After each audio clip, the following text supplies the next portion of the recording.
कि रोटी हमने पलट दिया था, और यही कारण है कि आज हमको खमियाजा भुगतना पड़ा। और वो लड़ाई हमको लड़ना होगा, तभी जा कर के देश परिवर्तन होगा। इस देश का प्रधानमंत्री भी कहता है कि हम ओबीसी के हैं, लेकिन दलितों और पिछड़ों का जिस तरह से हत्याएं, अत्याचार, अनाचार, बलात्कार की घटनाएं हो रही है, ये क्या दर्शाता है कि आपको मैंने कुर्सी पर बैठा दिया, अब आप कुर्सी पर बैठ के भोग कीजिए, लेकिन जो आपके लोग हैं जिस विचार की आप राजनीति करते हैं, उस विचार को आप भूल जाइए और अपने लोगों को भी भूल जाइए, और उनके साथ अत्याचार होगा, अनाचार होगा।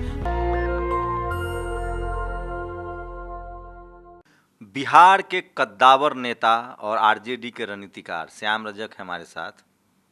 चिराग पासवान से इनकी मुलाकात हुई है। क्या बिहार में कोई बड़ी राजनीतिक घटना होने वाली है?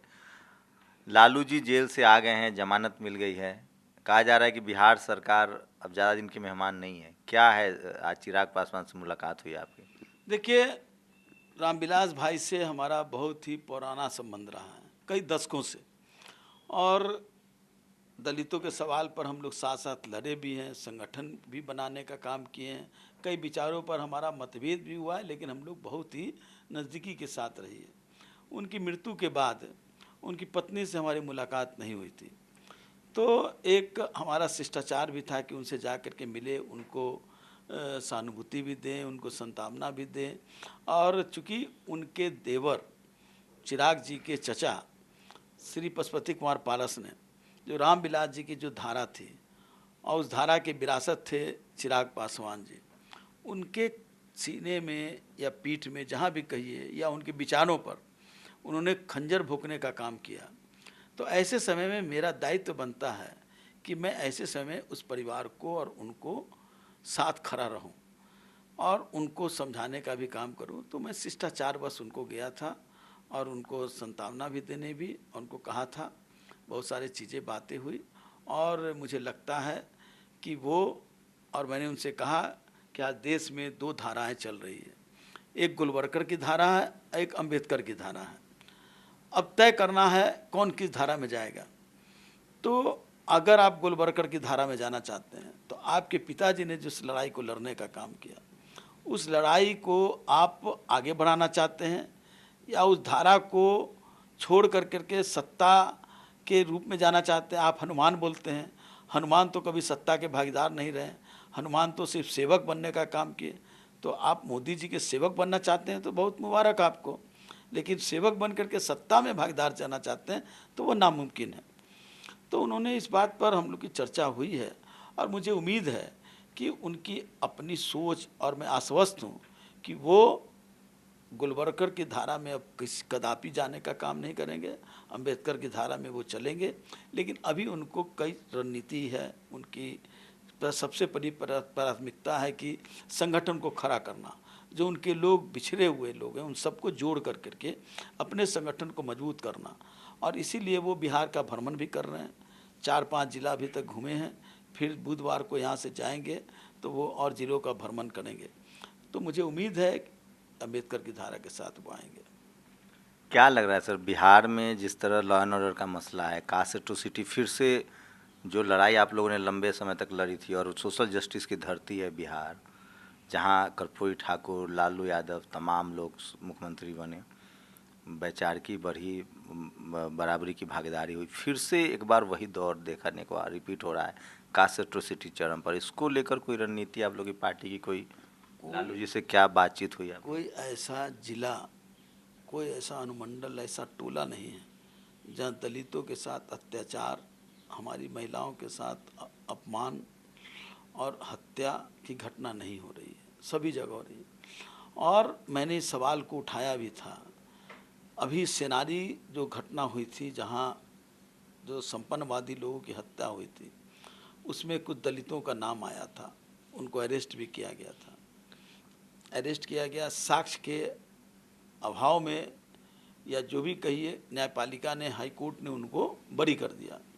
लेकिन उसके खिलाफ चूँकि बिहार सरकार के महाधिवक्ता उसी वर्ग से आते हैं, तो महाधिवक्ता ने नीतीश जी को समझाया, और नीतीश जी तो अब गोलवरकर के गोद में बैठ करके राजनीति कर रहे हैं, वर्ग से वो तो पिछड़ी जाति की बात करते हैं, लेकिन उनकी जो व्यवहार है वो गोलवरकर का व्यवहार है। और उन्होंने सेनारी कांड में जो लोग बरी हुए उसके खिलाफ सुप्रीम कोर्ट में वो चले गए। तो मैंने कहा कि मेरी कोई मंशा नहीं है कि आप उसके खिलाफ नहीं जाइए, लेकिन और भी नरसंहार हुए थे जिसमें बड़े लोग छूट गए, बरी हो गए, चाहे वो बेलछी की घटना हो, चाहे वो नारायणपुर की घटना हो, चाहे वो आपका आरा की घटना हो, चाहे वो अरवल की घटना हो। सारे घटनाओं में साक्ष्य के अभाव में लोग छूट गए, तो उसके लिए भी सुप्रीम कोर्ट जाना चाहिए था। तो सरकार की साफ नीयत झलक रही है कि दलितों के प्रति न्यायपालिका के माध्यम से भी, ब्यूरोक्रेट के माध्यम से भी और आम लोगों के बीच में उनके साथ अन्याय अत्याचार की घटना घट रही है। तो हमारी पार्टी और हम सब लोग इस बात के लिए चिंतित भी हैं और हम चाहते हैं। और एक नई बात जो शुरू हुई है आरएसएस और बीजेपी के द्वारा, जो दलित हैं, जो आज के दिन में गोलवरकर के और आरएसएस के भयंकर खिलाफ है बीजेपी, जो उनकी राजनीतिक पार्टी की, लेकिन अब वो रणनीति बना रही है और उस रणनीति में उत्तर प्रदेश से शुरू होता है और बिहार में उसको गति तेज हुई है, पूर्णिया से लेकर के मुसलमान और दलितों की लड़ाई लड़ाई जा रही है। और दलितों में इस तरह की भावना पैदा की जा रही है कि मुसलमानों से आपको असुरक्षा है, और फिर से वो दलित उस हिंदू के नाम पर उनके साथ जुड़ने का काम कर रहे हैं। तो जो आरएसएस का कि हिंदू बनाम मुस्लिम, इस लड़ाई लड़ कर करके 2024 की लड़ाई को जीतना चाहते हैं, फतह करना चाहते हैं। तो हम लोगों ने अपनी रणनीति बनाई है कि दलित और मुस्लिम का एक गठजोड़ बना करके जो हमारे प्रतिनिधि हैं, जो हमारे नेता हैं, वो उन बस्तियों में जाएं और इलाकों में, टोलों में जा कर के दलित और मुस्लिम का एक सामंजस्य स्थापित करने का काम करें। बीजेपी कह रही है कि उसने ओबीसी की भागीदारी तय की है, 27 मंत्री बनाए हैं, शेड्यूल कास्ट की भागीदारी बढ़ाई गई है। आपके तो बिहार में 2-2 पिछड़ा डिप्टी सीएम दे दिया गया है। तो वो कह रही है वो अब एससी वर्ग की राजनीति कर रही है, SC ST OBC की राजनीति कर रही है। आप लोग उसमें पिछड़ते हुए दिख रहे हैं। हम पिछड़ते हुए नहीं देख रहे हैं। हमारी लड़ाई सत्ता में भागीदार की ही सिर्फ नहीं है, पद की भागीदार के लिए नहीं है। आप पिछड़ा वर्ग के, दलित वर्ग को मंत्री बना दीजिए, मुख्यमंत्री बना दीजिए। इससे आप आम जो दलित हैं, आम जो पिछड़ा वर्ग है, उसका आप न्याय नहीं कर रहे हैं। आज जब उनके 27 लोग ओबीसी के लोग, ईबीसी के लोग जो मंत्री बने हैं, बिहार में 2-2 लोग उप मुख्यमंत्री बने हैं। इस देश का प्रधानमंत्री भी कहता है कि हम ओबीसी के हैं। लेकिन दलितों और पिछड़ों का जिस तरह से हत्याएं, अत्याचार, अनाचार, बलात्कार की घटनाएं हो रही है, ये क्या दर्शाता है कि आपको मैंने कुर्सी पर बैठा दिया, अब आप कुर्सी पर बैठ करके भोग कीजिए, लेकिन जो आपके लोग हैं, जिस विचार की आप राजनीति करते हैं, उस विचार को आप भूल जाइए और अपने लोगों को भी भूल जाइए और उनके साथ अत्याचार होगा, अनाचार होगा। तो हम चाहते हैं कि उन लोगों के लिए इस देश में जो हमारे लोग हैं, 27% पिछड़ा, 16% हमारे जो दलित हैं और लगभग 12-13% माइनॉरिटी हैं, और सवर्ण जाति में भी कुछ लोग जो हैं, जो हमारे समर्थक हैं, उदारवादी जो लोग हैं, उन सबको मिल कर करके एक मजबूत गठबंधन बना कर करके और उस जो व्यवस्था है, जो गोलवरकर के विचारधारा के लोग हैं, इसके खिलाफ लड़ाई लड़ना होगा। हमारी ये नहीं मंशा है कि हमारे लोग मंत्री बन जाए तो हम खुश हो जाएं। हम मंत्री बन जाएं, सुख सुविधा भोग ले, लेकिन हमारे लोग अत्याचार के पीड़ा में भोगते रहें। तो क्या आप लोग का जैसे बिहार चुनाव में रोजगार सबसे बड़ा मुद्दा आप लोगों ने बनाया था, सरकारी नौकरी, जिस तरह से प्राइवेटाइजेशन हो रहा है, एयर इंडिया हो, सारी कंपनियां बेची जा रही है, रेल में प्राइवेटाइजेशन हो रहा है, नौकरियां खत्म है, तो ये क्या मुद्दा होगा आप लोग के लिए? अभी भी है मुद्दा SC ST OBC? मुद्दा है, क्योंकि आज भी बिहार में 42% बैकलॉग है, खाली 42% बैकलॉग है, और फिर 60% टोटल में 60% स्थान अभी भी रिक्त हैं। तो इसलिए श्री तेजस्वी जी ने साफ कहा था कि हम 10 लाख लोगों को नौकरी देंगे। ऐसे ही हवा में बात नहीं कही थी। उसमें 5.5 लाख लोगों को बैकलॉग के नाम पर और लगभग 4.5 लाख लोग जो रिक्त स्थान है उस पर, और उसके अलावा भी और भी हम लोग कर सकते हैं। जैसे पुलिस में जितनी जनसंख्या पर एक पुलिस होनी चाहिए, हमारे यहाँ बड़ी जनसंख्या पर एक पुलिस है, तो उसको भी बांटा जाएगा तो नौकरी हो सकती है। नौकरी से सवाल से सिर्फ पिछड़ा दलित ही नहीं बल्कि और भी जो नौजवान हैं आज जो हताशा के वातावरण में जी रहे हैं उनके लिए भी एक ऊर्जा मिलने का काम होता है। बेरोजगारी को लेकर क्या लग रहा है बिहार में अभी? लड़ाई बेरोजगारी महत्वपूर्ण है, महंगाई है और जो असमानता की लड़ाई है वो हमारे लिए महत्वपूर्ण है। हम उसकी भी बात करते हैं। हम बात करते हैं कि जो दलितों को पिछड़ों के अत्याचार हो रहे हैं वो हमारे लिए प्रथम प्राथमिकता है। उसी के साथ हम बेरोजगारी और महंगाई भ्रष्टाचार को भी जोड़ते हैं, लेकिन हमारी प्राथमिकता सर्वप्रथम अब ना बराबरी है, गैर बराबरी है, उसकी लड़ाई लड़ रहे हैं। लालू जी की वापसी हुई, आप कई बार मिले हैं, क्या अब 3 साल एक लंबा समय होता है, क्या है अभी भी वो मन से एकदम लग रहा है उनको कि वो अब फिर से पार्टी को लीड करने जा रहे हैं? 5 जुलाई जो हमारी 25वां स्थापना दिवस था उसमें आप लोगों ने भी सुना होगा लालू जी के वक्तव्य को, और वही लालू यादव के जो वक्तव्य थे पहले वही ठीक है, भाषा वही थी जो होना चाहिए था, जोश उसमें थोड़ी कमी थी क्योंकि उम्र का भी स्वास्थ्य का भी उस पर प्रभाव था, लेकिन इसके बावजूद भी उनको जो दर्द छलक रहा था, जो अपने वक्तव्यों में जिस बात को कह रहे थे वही बात कह रहे थे।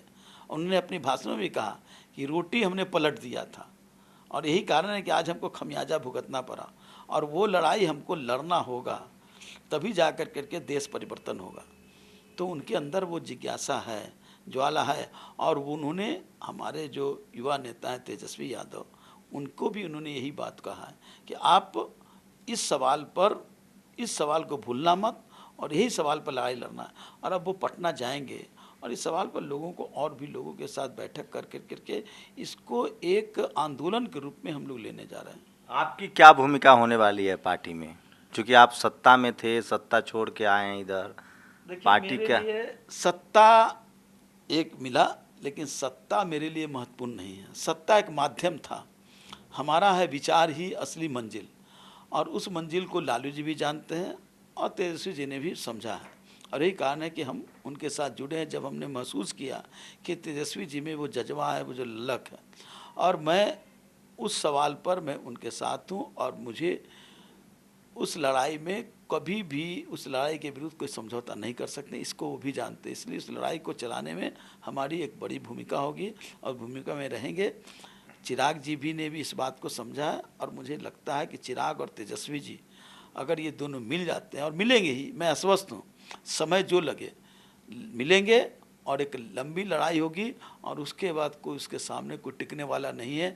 बड़े से बड़े पहाड़ भी टूटेंगे, ध्वस्त होंगे और मंजिल तक हम पहुँचेंगे। तो ये श्याम रजक हैं, पार्टी कोई भी हो लेकिन हमेशा से सोशल जस्टिस, इक्वालिटी, फ्रेटर्निटी और अम्बेडकरवाद की लड़ाई लड़ते रहे हैं। आरजेडी में है, सत्ता पक्ष में थे, चाहते तो आराम से रह सकते थे, लेकिन विचारधारा को लेकर इन्होंने सत्ता का साथ छोड़ा और आज बिहार के विपक्ष में है। और कोशिश हो रही है इनकी कि तमाम जो न्याय पसंद लोग हैं, जो सामाजिक न्याय के लोग हैं, उनको एकजुट किया जाए। और उसमें 2 बड़े नाम बिहार में है, चिराग या पासवान और तेजस्वी यादव, और आज इन्होंने चिराग पासवान से मुलाकात भी की है। आप लोग अपनी प्रतिक्रिया जरूर दीजिए इस पूरी बातचीत पर, आपकी क्या राय है? कैमरा आशीष के साथ शंभू कुमार सिंह, नेशनल दस्तक, दिल्ली। नेशनल दस्तक की आपसे गुजारिश है कि अगर इसको बचाना चाहते हैं तो नेशनल दस्तक को सब्सक्राइब करने के लिए रेड कलर के सब्सक्राइब बटन को दबाएं, फिर बेल आइकन की घंटी दबाएं। नेशनल दस्तक को बचाने के लिए बहुत जरूरी है कि हर खबर को शेयर करें, लाइक करें, कमेंट जरूर करें।